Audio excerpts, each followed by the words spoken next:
2016 বৰ্ষক বিদায় দি নৱবৰ্ষক আঁকোৱালি লোৱা পৰ্ব আৰম্ভ হৈছে। ডিচেম্বৰ গৈ জানুৱাৰী মাহ সোমাইছে। ভাবিছিলোঁ জানুৱাৰী সোমাইছে এতিয়া শীতৰ প্ৰকোপ কমিব, বৰঞ্চ বাঢ়িছেহে। চাৰিওফালে পিকনিক আৰু পাৰ্টিৰ কথা বতৰা চলিছে। ক'বলৈ গ'লে এক উৎসৱমুখৰ পৰিৱেশ। ব্যতিক্ৰম পিছে মোৰ সূক্ষ্ম পৰিয়ালটোও নহয়। সেই সময়ত মোৰ দুখন চুমু নিতৌ ডিব্ৰুগড় আৰু অৰুণাচলৰ লংডিং নামৰ ঠাইটুকুৰালৈ চলে। বৰ্তমান ধুনীয়া হাইৱে নিৰ্মাণ হৈ উঠিছে যদিও সেই সময়ত পথছোৱা যথেষ্ট বেয়া আছিল। ডাঙৰ ডাঙৰ গাঁত, অকস্মাত পোৱা ভি আকৃতিৰ টাৰ্ণবোৰ। প্ৰায় টাৰ্ণবোৰ পোৱাৰ আগতে দীঘলীয়া হৰ্ণ মাৰি গাড়ী চলাবলগীয়া হয়। তাতে যদি বৰষুণ দিয়ে, থিয় পাহাৰ বগাওঁতে গাড়ীৰ চকা পিছলি যায়। আনহাতেদি বাৰিষাৰ বতৰত গাড়ী ফচি যোৱা, পাহাৰৰ পৰা গাড়ী বাগৰি যোৱাৰ দৰে ঘটনা মাজে সময়ে ঘটিয়ে থাকে। তেতিয়া এখন গাড়ী ডিব্ৰুগড়ৰ পৰা লংডিং অভিমুখে আৰু আনখন লংডিঙৰ পৰা ডিব্ৰুগড় অভিমুখে গমন কৰে। আৰু 1:30-2 বজাত লংডিঙৰ পৰা অহা গাড়ীখন ডিব্ৰুগড় মানে ঘৰ সোমায়হি। জানুৱাৰী মাহৰ প্ৰথম সপ্তাহৰ কোনোবা এটা দিনত তেনেকৈ এখন গাড়ী আহি পাছবেলা ঘৰ সোমাইছেহি। ড্ৰাইভাৰ বুঢ়া গোহাঁই। সকলোৱে কিন্তু গোহাঁই বুলিহে মাতোঁ। এঘণ্টামান গাড়ীখন ধুই আজৰি হোৱাৰ পাছত একাপ চাহ খাবৰ কাৰণে ঘৰত বহিছেহি। মই কিবা বিশেষ সূত্ৰে দিনটোৰ বাবে বাহিৰত। মোৰ ক্লাছ 8ত পঢ়া ল'ৰা, ক্লাছ 5ত পঢ়া ছোৱালী আৰু মোৰ শ্ৰীমতীয়ে চাহ পৰ্বৰ মাজতে তাক বেৰি ধৰি আলোচনাত বহিল। বিষয় আন প্ৰতিবেশীৰ দৰে ঠাই ফুৰিবলৈ যাব গাড়ীখন লৈ। ড্ৰাইভাৰ হ'ব গোহাঁই, কাৰণ সি পাহাৰত গাড়ী চলোৱাত এক্সপাৰ্ট। সি চলালে পৰিয়াল নিশ্চিন্ত। তাক লৈ আমি মায়'দিয়া, শ্বিলং, চেৰাপুঞ্জী আদি ফুৰিছোঁ। অলপ চিন্তা কৰাৰ পাছত সি এফালৰ পৰা লংডিঙৰ ওচৰে পাজৰে থকা অঞ্চল যেনে তিছা, নেওচা, পাঞ্চাও, কনুকঞ্চা আদিলৈ যোৱাৰ প্ৰস্তাৱ আগবঢ়ালে। কিন্তু পোনছাতে সেই প্ৰস্তাৱ নাকচ, কাৰণ সেই পথৰ দুৰ্দশা, অতীতত শুনি অহা ভয় লগা পৰিঘটনাসমূহ। এনেদৰে আলোচনা আগবাঢ়ি গৈ আছে, কিন্তু মনস্ফুট কোনো ঠাইৰে বাছনি কৰিব নোৱাৰা অৱস্থা। তেনেতে মই আহি ঘৰ সোমাইছোঁহি। এতিয়া আলোচনাত বহাৰ মোৰ পাল পৰিল। মোক দেখি হেমেনা হেমনিকৈ এটা প্ৰস্তাৱ আগবঢ়ালে। আপোনালোক যদি যায়, আমি বাৰ্মা চাই আহিব পাৰোঁচোন। বাৰ্মা নামটো শুনাৰ লগে লগে চাট কৰি মোৰ ল'ৰা আৰু ছোৱালী বহি থকা চকীৰ পৰা উঠি পৰিল। এতিয়া ঠাই ফিক্স, বাৰ্মা যাবই, আৰু কোনো কথা নাই। আলোচনা ইয়াতে শেষ হ'ব লাগে। মাথো ভাল দিন বাৰ এটা চাই গমন কৰিব লাগে। গোহাঁয়ে ক'লে, প্ৰত্যেক বছৰে এনেকুৱা জানুৱাৰী মাহৰ তৃতীয় সপ্তাহত অৰুণাচল আৰু ম্যানমাৰৰ মানুহখিনি যাতে মিলিত হ'ব পাৰে, তাৰ বাবে 3 দিনৰ বাবে ফেষ্টিভেল পালন কৰা হয়। আৰু সেই উদ্দেশ্যে সীমাৰ দুৱাৰ মুকলি কৰি দিয়া হয়। লগত নিজৰ ফটো, ID কাৰ্ড নিলেই হ'ল। কোনো পাছপৰ্ট, ভিছা আদিৰ প্ৰয়োজন নাই। সি কৈ গ'ল, ম্যানমাৰৰ আৰু কেই কিলোমিটাৰমান ভিতৰলৈ গ'লে এটা প্ৰকাণ্ড জলাশয় আছে। মই পাছে তালৈগৈ নাযাওঁ। প্ৰবাদ আছে, তালৈ গ'লে মানুহেনো ঘূৰি আহিব নোৱাৰে। ভাৰতৰ কিছুমান ঠাইত ছেপ্টেম্বৰ 2016ৰ পৰা জিঅ' 4G নেটৱৰ্ক আৰম্ভ হৈছে যদিও তেতিয়ালৈকে মোৰ হাতত একমাত্ৰ BSNLৰ 3G ফোনটোহে।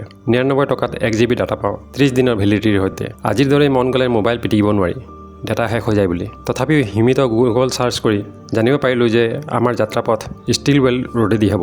জানিব পাই মনটো উৎকণ্ঠিত হৈ উঠিল। তাহানি বাতৰি কাকত আৰু আলোচনীত দেখা ষ্টিলৱেল ৰোড, অকোৱা পকোৱা ECG গ্ৰাফৰ দৰে দেখা ৰাস্তা মানক পথত স্পষ্ট হৈ ধৰা দিলেহি। বিশ্বযুদ্ধৰ সময়ত সাজি উলিওৱা পথছোৱা চাবলৈ মনটো উদ্বাউল হৈ উঠিল। কথামতে গোহাঁয়ে কেইদিনমানৰ পাছত ঘৰত আহি খবৰ দিলেহি, বৌ, ভোগালী বিহুৰ পাছত 20 তাৰিখৰ পৰা 3 দিনৰ কাৰণে ম্যানমাৰৰ সীমা খোলা হ'ব বুলি নিশ্চিত খবৰ পাইছোঁ। গতিকে কোনোবা এটা দিনত প্ৰগ্ৰেম কৰিলেই হ'ল। যিহেতুকে আমি সকলো ম্যানমাৰ যাবৰ বাবে উৎফুল্লিত হৈ আছোঁ, গতিকে 21 তাৰিখটোৱে যাত্ৰাৰ বাবে ধাৰ্য কৰা হ'ল।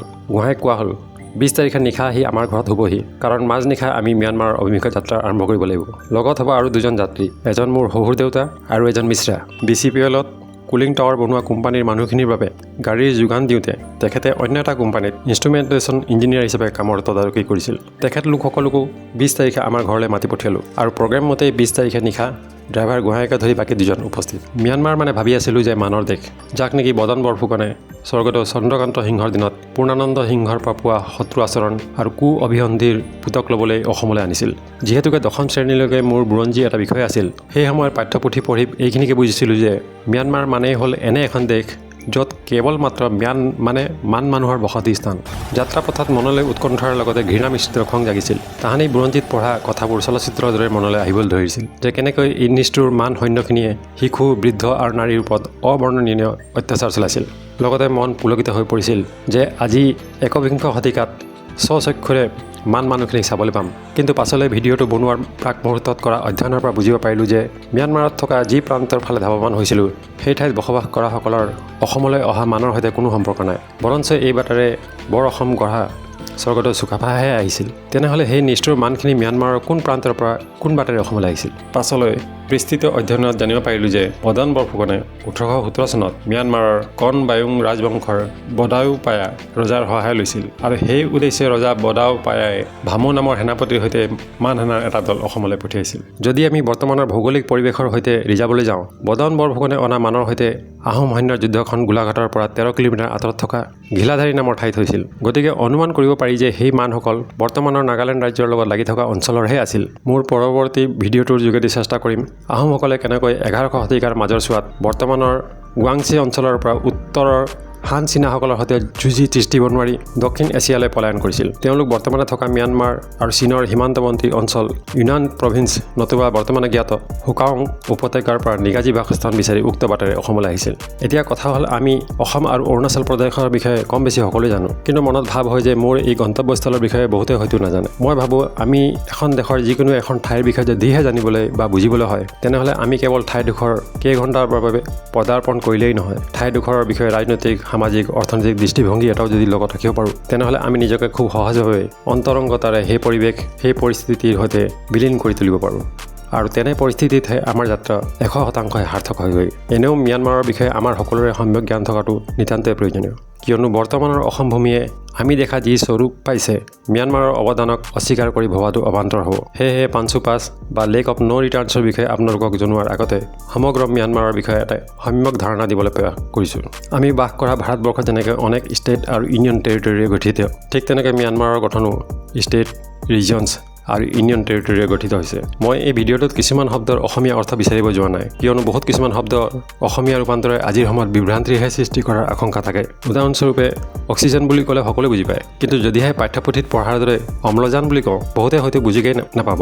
আজিৰ বিশ্বত প্ৰত্যেক দিনাই ন বিদেশী শব্দৰ সংযোজন হৈ আছে, যাক অনিচ্ছা সত্ত্বেও কোনো ৰুধিব নোৱাৰে। সেয়েহে ভিডিঅ'টোত যদিহে ইংৰাজী শব্দৰ পৰিভৰ কোনোবাই বেছিকৈ পোৱা যেন অনুভৱ হয়, তেনেহ'লে অনুগ্ৰহ কৰি এইটোকে ভাবি ল'ব যেন ভিডিঅ'টোৰ উদ্দেশ্য সাহিত্যিকভাৱে নিখুঁত হোৱাটো নহয়, বৰঞ্চ এই যাত্ৰাৰ মাধ্যমত উক্ত ঠাইডোখৰৰ বিষয়ে মই যি জানো তাৰেই পাৰোমানে এক ধাৰণা বিলোৱাৰ প্ৰয়াসহে কৰা হৈছে। এই ধাৰণাক ভেটি হিচাপে লৈ আপোনালোকে আৰু গভীৰভাৱে বিস্তৃত ৰূপত অধ্যয়ন কৰিবলৈ যদিহে অকণমান হ'লেও বাট বিচাৰি পায়, তেনেহ'লে মোৰ এই প্ৰয়াস সাৰ্থক হৈছে বুলি নিজকে ভাবিব পাৰিম। ম্যানমাৰৰ আন্তৰ্জাতিক সম্পূৰ্ণ নাম হ'ল Republic of the union of Myanmar, আৰু ইয়াৰ পতাকা আপোনালোকে ছবিত দেখাৰ ধৰণে।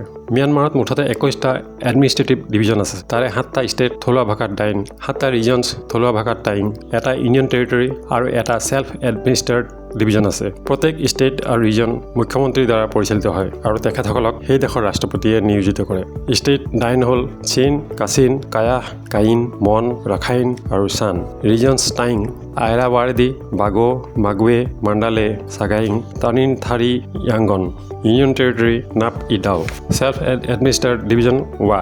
এই ৱাৰ বৰ্তমানে নিজৰ কোনো পতাকা নাই, ম্যানমাৰৰ পতাকাটোকে ব্যৱহাৰ কৰে। এতিয়া আমাৰ গন্তব্যস্থল ম্যানমাৰৰ কাচিন ৰাজ্যৰ পাংচা পাছ আৰু লেক অফ ন' ৰিটাৰ্ণ। গতিকে এই ভিডিঅ'টোত কেৱল কাচিন ৰাজ্যৰ বিষয়ে ক'বলৈ প্ৰয়াস কৰা হ'ব। এই ষ্টেট ম্যানমাৰৰ দৃষ্টিত যদি চোৱা যায়, একেবাৰে উত্তৰত থকা ভাৰতবৰ্ষৰ লগতে লাগি থকা এখন ৰাজ্য। ইয়াৰ বাৰ্মিজ নাম জিংপাও মুংডাও। ইয়াৰ জাতি উপজাতিসমূহ জিংফো, খামটি, নাগা, লিচু, চাইনিজ হান, চান, বামাৰ, ৰাখাইন, নু, টিবেটান আৰু বাৰ্মিজ গোৰ্খা। যদিহে কেতিয়াবা কোনো নেপালী ভাষা কোৱা মানুহ দেখাৰ সৌভাগ্য হয়, তেনেহ'লে আচৰিত নহ'ব, তেওঁলোক তাৰে নিগাজী বাসিন্দা। ধৰ্ম অনুসাৰে কাচিন প্ৰদেশত বসবাস কৰা লোকৰ শতকৰা ভাগ যদি আমি চাওঁ, তেনেহ'লে বৌদ্ধ ধৰ্মীয় লোকৰ সংখ্যা 64%, খ্ৰীষ্টান ধৰ্মীয় লোকৰ সংখ্যা 33.8%, ইছলাম ধৰ্মীয় লোকৰ সংখ্যা 1.6%, হিন্দু ধৰ্মীয় লোকৰ সংখ্যা 0.4%, মহাযান ফৈদৰ বৌদ্ধ ধৰ্মীয় লোকৰ সংখ্যা 0.1%। ভাষা 1948 চনৰ আগলৈকে কাচিনৰ মুখ্য ভাষা জিংফো আছিল যদিও 1948 চনত বাৰ্মাই স্বাধীনতা লাভ কৰাৰ পাছত এই অঞ্চললৈ বাৰ্মিজ ভাষী লোকৰ প্ৰব্ৰজন ঘটে, যাৰ ফলশ্ৰুতিত জিংফোৰ সলনি বাৰ্মিজ ভাষাই মুখ্য ভাষা হিচাপে পৰিগণিত হৈ আহিছে। অৰ্থনীতি মুখ্যতঃ কৃষি জীৱিকাৰ প্ৰধান উৎস। কাচিনত চেগুন, কুঁহিয়াৰ আৰু নিষিদ্ধ অপিয়ামৰ খেতি কৰা দেখা যায়। কৃষি কাৰ্যৰ উপৰিও কাচিন খনিজ সম্পদৰ দৃষ্টিত চহকী। ইয়াৰ ফাগান নামৰ খনিৰ পৰা আমাৰ বহুতৰে চিনাকি জেড ষ্টোন প্ৰাপ্ত হয়। হস্ত বিশাৰদবিদসকলৰ বহুতেই এই জেড পাথৰক স্বপ্নৰ পাথৰ বুলি কয়। বিশ্বৰ সবাতোকৈ ডাঙৰ 175 টন ওজনৰ জেড ষ্টোন, যাৰ দৈৰ্ঘ্য 19 ফুট আৰু উচ্চতা 14 ফুট, এই ফাগান খনিৰ পৰাই পোৱা গৈছিল। এনেবোৰ খনিয়ে পাৰিপাৰ্শ্বিকতাৰ ওপৰত যথেষ্ট পৰিমাণে বিৰূপ প্ৰভাৱ পেলায়, যাৰ বাবে স্থানীয় বাসিন্দাসকলে প্ৰতি বছৰে বানপানী, পাহাৰ খহাৰ ফলত ঘৰ দুৱাৰ আদি ভাঙি নষ্ট হোৱা আদি সমস্যা ভুগি আহিছে। এই কাচিন ষ্টেটত ৰেয়াৰ আৰ্থ এলিমেণ্টছৰ বৃহৎ ভাণ্ডাৰ আছে আৰু যদি ৰেয়াৰ আৰ্থ এলিমেণ্টছৰ বিষয়ে জানিবলৈ যাওঁ ই 15টা লেন্থান আৰ্থ স্কান্ডিয়াম আৰু ইট্ৰিয়াম লগ লাগি মুঠতে 17টা এলিমেণ্টছেৰে গঠিত হৈছে আৰু যদি লেন্থান আৰ্থৰ বিষয়ে বুজিবলৈ যাওঁ পিৰিয়ডিক টেবুলত যেনেকৈ প্ৰত্যেক এলিমেণ্টছৰ বাবে এটা ঘৰ নিশ্চিত কৰা আছে ঠিক তেনেকৈ এটমিক নম্বৰ 57 লেন্থানামৰ পৰা এটমিক নম্বৰ 71 লিউটেটিয়ামলৈকে এই 15টা এলিমেণ্টছৰ যিহেতু ৰাসায়নিক বৈশিষ্ট্য একে লেন্থানামক প্ৰদান কৰা ঘৰতে একেলগে ক'বলৈ গ'লে বিভিন্ন কোঠালিত ৰখা হৈছে অন্যথাই পিৰিয়ডিক টেবুল দেখিবলৈ বহুত ডাঙৰ হৈ গ'লহেঁতেন ৰেয়াৰ আৰ্থ মানে দুষ্প্ৰাপ্য নহয় বৰঞ্চ প্ৰচুৰ মাত্ৰা পৃথিৱীত আছে কেৱল ইয়াক আহৰণ কৰি পৰিশোধন কৰা প্ৰক্ৰিয়াটোহে যথেষ্ট কঠিন এই ৰেয়াৰ আৰ্থ এলিমেণ্টছৰ আজিৰ যুগত বিশেষকৈ কেটালিষ্ট আৰু চুম্বকীয় গুণৰ বাবে wine turbine electric vehicle smartphone আদিত ব্যৱহাৰ প্ৰচুৰ মাত্ৰাত হয় বিশ্বৰ বজাৰত ৰেয়াৰ আৰ্থ এলিমেণ্টছ আহৰণ কৰাৰ ক্ষেত্ৰত চীনৰ স্থান প্ৰথম দ্বিতীয় স্থানত USA আৰু তৃতীয়ত ম্যানমাৰ কিন্তু যদি ৰেয়াৰ আৰ্থৰ ভাণ্ডাৰৰ কথা কোৱা হয় ব্ৰাজিলৰ স্থান দ্বিতীয় আৰু আমাৰ ভাৰতবৰ্ষৰ স্থান তৃতীয় এই কাচিন ষ্টেটত থকা খনিৰ পৰা 2017 চনৰ পৰা টাৰ্বিয়াম আৰু ডিছপ্ৰচিয়াম নামৰ হেভি ৰেয়াৰ আৰ্থ এলিমেণ্টছ আহৰণ কৰি থকা হৈছে যাৰ প্ৰয়োজন বিশেষকৈ উচ্চ ক্ষমতাসম্পন্ন NdFeB চুম্বক বনোৱাৰ কামত ব্যৱহাৰ হয় 2024 চনৰ পৰিসংখ্যা অনুযায়ী 1.4 বিলিয়ন US ডলাৰ মূল্যৰ টাৰ্বিয়াম আৰু ডিছপ্ৰচিয়াম বহিৰাষ্ট্ৰলৈ ওলাই গৈছে গোটেই বিশ্বৰ 57% টাৰ্বিয়াম আৰু ডিছপ্ৰচিয়াম কেৱল কাচিন ৰাজ্যৰ পৰা প্ৰাপ্ত হয় এই ৰেয়াৰ আৰ্থ এলিমেণ্টছ আহৰণ কৰিবলৈ যাওঁতে কোনো ধৰণৰ আন্তৰ্জাতিক মানৱ অধিকাৰ আৰু শ্ৰমিক আইন পালন কৰা নহয় পাহাৰৰ শিলাখণ্ডৰ মাজত সোমাই থকা এই ৰেয়াৰ আৰ্থ এলিমেণ্টছ আহৰণ কৰিবলৈ নিষিদ্ধ ইন চিটু লিচিং প্ৰণালীৰ সহায় লোৱা হয় যাৰ বাবে সেই পাহাৰ টুকুৰাত অলেখ ফুটা কৰি পাইপৰ এক জালৰ দৰে সৃষ্টি কৰি এমনিয়াম ছালফেটৰ দৰে মিশ্ৰণ কেইবা ফুট তললৈকে সুমুৱাই দিয়া হয় যাৰ বাবে লাহে লাহে এই মিশ্ৰণৰ প্ৰভাৱত শিলৰ পৰা ৰেয়াৰ আৰ্থ এলিমেণ্টছবোৰ পৃথক হৈ যায় কিন্তু এই এমনিয়াম ছালফেটৰ দৰে ৰসায়নে heavy metals radio' active elements আৰু আয়নিক কম্পাউণ্ডছবোৰ পাছলৈ মাটি পানী আৰু বতাহত মিশ্ৰিত হৈ আমাৰ পৰিৱেশ বিনষ্ট কৰে ইয়াৰ প্ৰভাৱত সেই অঞ্চলবোৰত গছ গছনি বাঁহ গছ নগজা হৈছে বন্যজন্তু তাৰ পৰা পলায়ন কৰিছে মানুহে খাব পৰা পানী প্ৰদূষিত হৈছে মাৰ্চ 2022লৈকে বিভিন্ন স্থানত থকা কাচিন ষ্টেটত 300টা খনিৰ পৰা এনে ৰেয়াৰ আৰ্থ এলিমেণ্টছ খনন কৰা হৈছিল যি মাৰ্চ 2024লৈকে আৰু 100টা বাঢ়ি কমেও 400টা হৈছেগৈ এনেবোৰ খনিৰ পৰা নিতৌ আৰ্ছেনিক কেডমিয়াম আৰু লেড আদিৰ দৰে অতিকৈ বিষাক্ত পদাৰ্থ নিৰ্গত হৈ পৰিৱেশ বিনষ্ট হৈছে এই গোটেই খনিৰ ক্ষেত্ৰফল যদি বিবেচনা কৰা যায় তেনেহ'লে ক'বলৈ গ'লে ই ছিংগাপুৰৰ সমানেই হ'বগৈ তাতোতকৈ আচৰিত কথা যে এনেবোৰ অঞ্চল এতিয়া চৰকাৰী প্ৰশাসনৰ আওতাৰ বাহিৰত কাৰণ বৰ্ডাৰ গাৰ্ড ফ'ৰ্চৰ দৰে বিদ্ৰোহী সংগঠন ম্যানমাৰৰ আন এক বিদ্ৰোহী সংগঠন জুণ্টাৰ সৈতে লগ লাগি এনে খনন কাৰ্যৰ বাবদ এক মোটা ধন আহৰণ কৰি আছে ফলত সাধাৰণ ৰাইজৰ দুৰ্গতিৰ সীমা নোহোৱা হৈছে আৰু চৰকাৰী প্ৰশাসনে কোনো ৰাজহ নোপোৱাৰ বাবে এনে অঞ্চলসমূহত কোনো জনকল্যাণমূলক কাম নকৰা হৈছে ইয়াতে কৈ থওঁ যদিও বা চীনত এনে ৰেয়াৰ আৰ্থ এলিমেণ্টছৰ প্ৰচুৰ মাত্ৰাত ভাণ্ডাৰ মজুত আছে কিন্তু চীনা লোকৰ সজাগতা তথা বিদ্ৰোহৰ বাবে চীনে নিজৰ দেশত খনন প্ৰক্ৰিয়া বন্ধ কৰি ম্যানমাৰৰ পৰা ৰেয়াৰ আৰ্থ এলিমেণ্টছ আহৰণ কৰি আছে আৰু আগতে কোৱা সংগঠনবোৰৰ উপৰিও তাতমাদাও আৰু কাচিন ইণ্ডিপেণ্ডেন্স অৰ্গেনাইজেশ্যন যাক চমুকৈ KIO বুলি কোৱা হয় আদিৰ দৰে বিদ্ৰোহী সংগঠনক অৰ্থ দি ভাৱে চীন দেশলৈ নি আছে পাছত ম্যানমাৰৰ পৰা আহৰণ কৰা এনেধৰণৰ ৰেয়াৰ আৰ্থ এলিমেণ্টছখিনি নিজৰ লেবত পৰিশোধন কৰি আন্তৰ্জাতিক বজাৰত অধিক মাত্ৰাত ৰপ্তানি কৰি আছে এতিয়া উভতি যাওঁ আমাৰ যাত্ৰাৰ বিষয়ে 21 জানুৱাৰী ৰাতি 1টা বাজিছে পৰিৱেশ একেবাৰে নিজান নিমাম মোবাইলত এলাৰ্ম বাজি উঠিল আমি সকলো হাৰ পালোঁ এজনকৈ নিত্য কৰ্ম কৰি কাপোৰ পিন্ধিলোঁ বাহিৰত শীতৰ প্ৰকোপ বাঢ়িছে ছুৱেটাৰ জেকেট টুপি মাফলাৰ পিন্ধি সকলো প্ৰস্তুত এতিয়া যাবহে লাগে তাহানি কলেজত পঢ়ি থাকোঁতে পঢ়া প্ৰয়াত পৰাগ কুমাৰ দাসদেৱৰ দ্বাৰা ৰচিত চাংলট ফেনলা যাৰ অৰ্থ বিপ্লৱৰ সৈনিক উপন্যাসত বৰ্ণোৱা ভৌগোলিক পৰিৱেশ চাবলৈ গৈ আছোঁ বুলি মন পুলকিত হৈ উঠিছে ঘড়ীত 2:15 বাজিছে বাহিৰত অন্ধকাৰ সকলো নিজান নিস্তব্ধ দূৰত ক'ৰবাত কুকুৰে ভুগিছে হয়তো অকণমান গৰম ঠাই বিচাৰি প্ৰতিদ্বন্দ্বীৰ মাজত অৰিয়া লাগিছে ডিব্ৰুগড়ৰ পৰা তিনিচুকীয়া অভিমুখে যাত্ৰা আৰম্ভ হ'ল এনে লাগিছে যেন আকাশত থকা তৰাবোৰো আমাৰ যাত্ৰা পথৰ সংগী হ'ব বিচাৰিছে আমাৰ লগে লগে আকাশৰ তৰাবোৰেও গতি কৰিছে 3:10 মান বজাত তিনিচুকীয়াৰ নেটৱৰ্ক কাউণ্টাৰ পালোহি দেখিছোঁ কাউণ্টাৰৰ সন্মুখত গৰম চাহৰ সৰু সৰু বিপণী দেখা মাত্ৰকৈ চাহ খোৱাৰ তাৰণা বাঢ়িল এবাৰ কাউণ্টাৰলৈ সোমাই গ'লোঁ গগৈতাক বিচাৰি নাপালোঁ তাত থকা জনে ৰাতিপুৱা 6টা মান বজাত আহিব বুলি ক'লে তাৰ পৰা ওলাই আমি এটাই গৰম চাহ খাই পুনৰ গাড়ীত বহিলোঁ যাত্ৰা পুনৰ আৰম্ভ হ'ল 5:20 মান বজাত অসম অৰুণাচলৰ বৰ্ডাৰ জয়ৰামপুৰ পালোহি লানি লগা গাড়ী এনে লাগিছে যেন অসমত থকা সকলো গাড়ী আজি ওলাই আহিছে আৰু সকলোৰে এটাই মাত্ৰ গন্তব্যস্থল আমি এজনকৈ গাড়ীৰ পৰা নামিলোঁ বাহিৰত আন্ধাৰ গাড়ীবোৰে পাৰ্কিং লাইট জ্বলাই ৰাস্তাৰ কাষত কোনো খেলি মেলি নলগোৱাকৈ ৰৈ আছে একান্ত বাধ্যছাত্ৰ হৈ অসমত থাকিলে জানো কি হৈ যায় অকণমান বিশৃংখল নহ'লে যেন ভাত মুঠি হজমেই নহয় প্ৰায় এঘণ্টামান ৰোৱাৰ পাছত 6:05 কি 6:10 মান বজাত অৰুণাচল পুলিচে এখনকৈ গাড়ী পৰ্যবেক্ষণ কৰি গাড়ীৰ নথি পত্ৰ আৰু আৰোহীৰ ID আদি চাই পাছ বনোৱাত লাগিল প্ৰায় 15 মিনিটমান ৰোৱাৰ পাছত আমিও আমাৰ পাছ পালোঁ। পুনৰ যাত্ৰা আৰম্ভ হ'ল। এইবাৰ মধ্যাকৰ্ষণৰ সৈতে যুঁজি গাড়ী আগবাঢ়িছে। লাহে লাহে ৰাস্তাৰ কাষত থকা মানুহ আৰু ঘৰবোৰ নেদেখা হৈ আহিছে। ডাঠ জংঘল আৰম্ভ হৈছে। এনে লাগিছে যেন হাবিৰ পৰা কোনোবা বন্যজন্তু ওলাই আহি গাড়ীৰ সন্মুখত ওলাই পৰিবহি। আৰম্ভণিতে দুটা এটা সৰু সুৰা টাৰ্ণ পাইছোঁ, কিন্তু পাছলৈ গাড়ীৰ ভিতৰত পোন হৈ বহি থাকিব নোৱাৰা যেন অৱস্থা। এবাৰ বাওঁফালে, লগে লগে সোঁফালে, কেতিয়াবা আকৌ আগলৈ হাউলিবলগীয়া হৈছে। আকৌ পাছ মুহূৰ্ততে গা পাছফাললৈ হাউলি পৰিছে।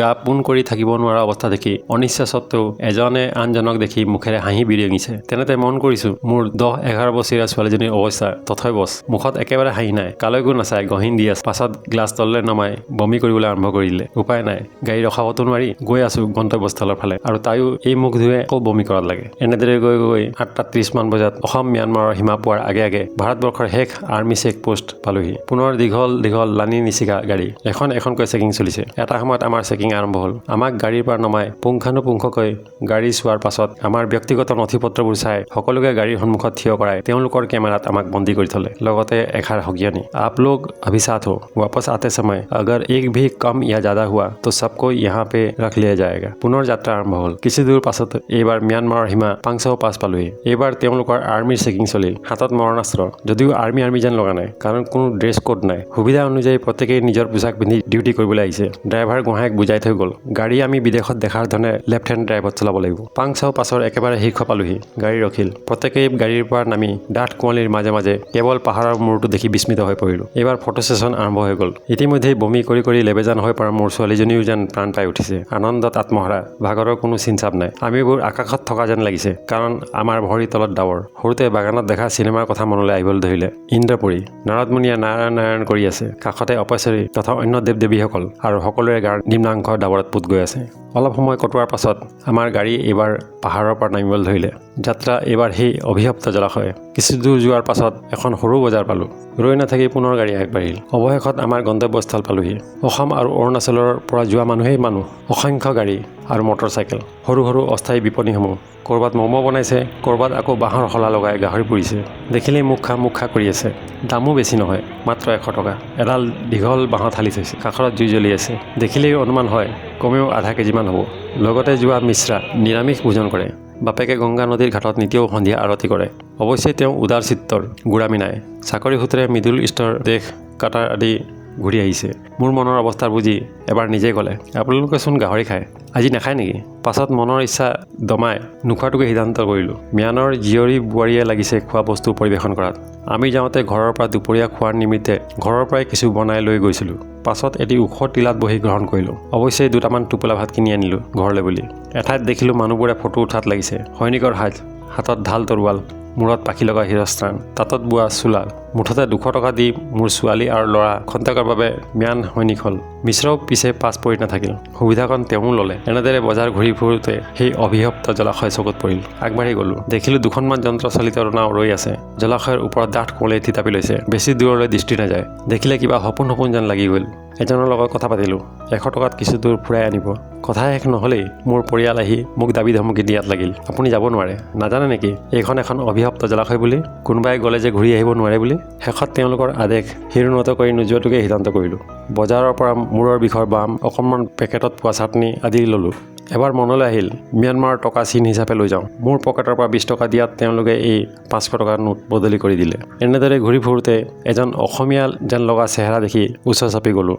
অতি সাধাৰণ গাঁৱলীয়া সাজ পৰিহিত 35-40 বছৰীয়া যুৱক। ধুনীয়াকৈ অসমীয়া কথা ক'ব জানে। গম পালোঁ কেৱল তেওঁৱেই নহয়, আৰু তেওঁৰ দৰে কেইবাজনো সেই অঞ্চলত আছে। তাৰে নিকাজী বাসিন্দা হেনো। আৰু বেছিকৈ সোধাত মুখত হাঁহি এমুকুৰা লগাই মোৰ মনত অজস্ৰ প্ৰশ্নৰ উকমুকনি দি তাৰ পৰা আঁতৰি গ'লগৈ। কিছু সময় ঘূৰি আমি ঘৰমুখে আহিবলৈ গাড়ীত বহিলোঁ। তাৰ পৰা ওলাই ষ্টিলৱেল ৰোডৰ দাঁতিতে লাগি থকা সৰু বজাৰখন অকণমান ঘূৰিলোঁ। হেলিপেড চালোঁ। হয়তো 4-5 বছৰমানৰ পাছত কোনোবা মন্ত্ৰী আহে মানুহৰ অৱস্থাৰ বুজ ল'বলৈ। কাষতে থকা এটা পেগোডা ওচৰৰ পৰা চাই আহিলোঁ। মন কৰিলোঁ মানুহৰ হাতত মোবাইল আদিটো দূৰৰে কথা, বিজুলীৰ তাঁৰ বা চাকি নেদেখিলোঁ। কিছুমান আদ্যৱন্ত যেন লগা টিনৰ চাল থকা ঘৰৰ মুধত ছলাৰ প্লেট আদি লাগি থকা দেখিলোঁ। ওচৰত এখন বিদ্যালয় দেখিলোঁ। দুৱাৰ খিৰিকী ভঙা, বাৰাণ্ডাত কুকুৰ বহি আছে। স্বচক্ষুৱে দেখা এনে দৃশ্য দেখি মন বিচলিত হৈ পৰিল। গাড়ী বুলিবলৈ কেইখনমান 3-চকীয়া মালটনা বাহনহে দেখিলোঁ, আৰু লগতে কেনবো নামৰ কোম্পানীৰ 2-চকীয়া মটৰচাইকেল কেইখনমান। পাছে সকলোবোৰ 2 ষ্ট্ৰ'ক আৰু শক্তিশালী।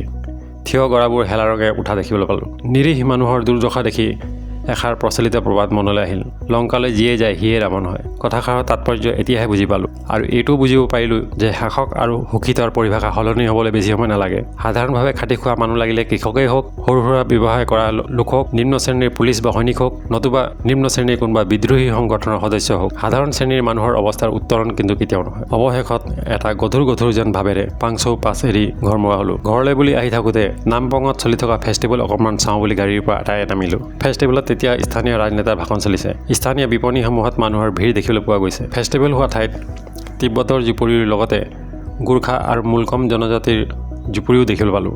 কনমং ড্ৰাম আদিৰ দৰে অনেক নেদেখা বস্তু তাত দেখিবলৈ পোৱা গ'ল। এইবোৰৰ লগতে ভাৰতীয় আৰ্মীয়েও বিভিন্ন আধুনিক অস্ত্ৰ শস্ত্ৰৰ প্ৰদৰ্শনী কৰা দেখা গ'ল। যিহেতুকে এই ফেষ্টিভেলৰ বিষয়ে ক'বলৈ বহু কথা আছে, সকলোবোৰ এই ভিডিঅ'টোত ক'বলৈ গ'লে ভিডিঅ'টো বহুত দীঘল হৈ যাব। ফেষ্টিভেলৰ কথা ইয়াতে সামৰিছোঁ। যদি কেতিয়াবা সুবিধা হয় এই ফেষ্টিভেলৰ বিষয়ে এটা পৃথক ভিডিঅ' বনাবলৈ চেষ্টা কৰিম। পুনৰ ঘৰমুখী যাত্ৰা আৰম্ভ হ'ল। বাটত জয়ৰামপুৰ পাবলৈ 7 কিলোমিটাৰমান থাকোঁতে দ্বিতীয় বিশ্বযুদ্ধত মিত্ৰশক্তিৰ হৈ যুঁজা প্ৰায় 1000জন সৈনিকৰ কবৰ চালোঁ। প্ৰকৃততে কিমানজন সৈনিকক তাত কবৰ দিয়া হৈছিল কোনেও নাজানে। 2023 বৰ্ষৰ এটা ৰিপৰ্ট অনুযায়ী সেই সংখ্যা 1400তকৈও বেছি হ'ব বুলি সন্দেহ কৰা হৈছে। আকৌ গাড়ীত বহিলোঁ। এইবাৰ আহি ডিগবৈত থকা মিউজিয়ামত সোমালোঁ। এতিয়াহে আমি ব্যৱহাৰ কৰা ষ্টিলৱেল ৰোডটোৰ বিষয়ে ভালকৈ জনাৰ সুবিধা পালোঁ। অনেক পুৰণি দ্বিতীয় বিশ্বযুদ্ধৰ সময়ৰ ফটো কিছুমান দেখিবলৈ পালোঁ। কেনেকৈ US army general Joseph Warren ষ্টিলৱেলে জাপানী শক্তিক ৰুধিবৰ বাবে অসম্ভৱ যেন লগা 1736 কিলোমিটাৰ দৈৰ্ঘ্যৰ লিডু আৰু চীনৰ কুনমিঙৰ মাজৰ পথছোৱা নিৰ্মাণ কৰি উলিয়াইছিল। এই প্ৰতিষ্ঠাত শ সৈনিক আৰু বনুৱাই প্ৰাণৰ আহুতি দিবলগীয়া হৈছিল বুলি জানিব পৰা গ'ল। এই ষ্টিলৱেল ৰোডৰ লগতে দ্বিতীয় বিশ্বযুদ্ধৰ বিষয়ে ক'বলগীয়া বহু কথাই আছে। চেষ্টা কৰিম মোৰ পৰৱৰ্তী ভিডিঅ'টোত যেন এই বিষয়টোৰ ওপৰতে হয়। এইখিনিতে কৈ থওঁ, আমি চাই অহা এই লেক অফ ন' ৰিটাৰ্ণছৰ বাৰ্মিজ নাম নাওংয়াং। দ্বিতীয় বিশ্বযুদ্ধৰ সময়ত এই ঠাইডোখৰত মিত্ৰশক্তি আৰু জাপানী শক্তিৰ হিচাপ ৰাখিব নোৱাৰা বহুতো বিমান গোলা বৰ্ষণৰ বাবে ধ্বংস হৈ পানীত পৰিছিল। বহুতো বিমান আকৌ বিৰূপ ভৌগোলিক পৰিস্থিতি যেনে ডাঠ কুঁৱলী, অকস্মাতে পোৱা ওখ থিয় পাহাৰবোৰত খুন্দা আদি খাই দুৰ্ঘটনাগ্ৰস্ত হৈছিল আৰু বহুতো সৈনিকৰ প্ৰাণ গৈছিল, যাৰ বাবে কালক্ৰমত এই ঠাইটুকুৰা অভিশপ্ত বুলি প্ৰচাৰিত হৈছিল। আৰু সাধাৰণ অবুজ কুপ্ৰথাত বিশ্বাস কৰা জনসাধাৰণে এই লেকলৈ গ'লে যে কোনো কাহানিও সশৰীৰে ঘূৰি আহিব নোৱাৰে তাৰ প্ৰচাৰ কৰিছিল। কিছুমান মনৰ কথা ক'বলৈ যাওঁতে ভিডিঅ'টো ভবাতকৈ অকণমান দীঘল হ'ল। শেষত ভিডিঅ'টো শেষলৈকে মন দি চোৱাৰ বাবে অশেষ ধন্যবাদ থাকিল।